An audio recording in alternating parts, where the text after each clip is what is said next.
சங்கீதம் அதிகாரம் 5.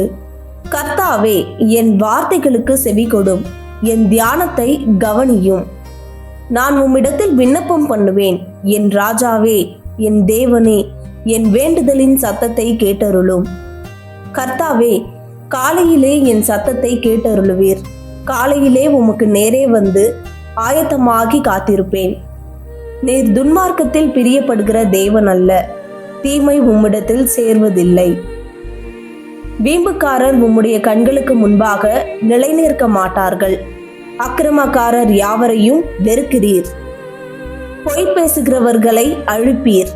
இரத்த பிரியனையும் சூதுள்ள மனுஷனையும் கர்த்தர் அருவருக்கிறார். நானோ உமது மிகுந்த கிருபையினாலே உமது ஆலயத்துக்குள் பிரவேசித்து உமது பரிசுத்த சந்நிதிக்கு நேரே பயபக்தியுடன் பணிந்து கொள்ளுவேன். கர்த்தாவே, என் சத்துருக்களின் நிமித்தம் என்னை உம்முடைய நீதியிலே நடத்தி எனக்கு முன்பாக உம்முடைய வழியை செவ்வைப்படுத்தும்.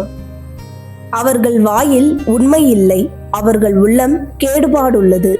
அவர்கள் தொண்டை திறக்கப்பட்ட பிரேத குழி. தங்கள் நாவினால் இச்சகம் பேசுகிறார்கள். தேவனே, அவர்களை குற்றவாளிகளாக தீரும். அவர்கள் தங்கள் ஆலோசனைகளாலேயே விழும்படி செய்யும். அவர்கள் துரோகங்களினுடைய திரட்சியின் நிமித்தம் அவர்களை தள்ளிவிடும். உமக்கு விரோதமாய் கலகம் பண்ணினார்களே. உம்மை நம்புகிறவர்கள் யாவரும் சந்தோஷித்து எந்நாளும் கம்பீரிப்பார்களாக. நீர் அவர்களை காப்பாற்றுவீர். உம்முடைய நாமத்தை நேசிக்கிறவர்கள் உம்மில் களிகூறுவார்களாக. கர்த்தாவே, நீர் நீதிமானை ஆசீர்வதித்து காருண்யம் என்னும் கேடகத்தினால் அவனை சூழ்ந்து கொள்ளுவீர். ஆமேன்.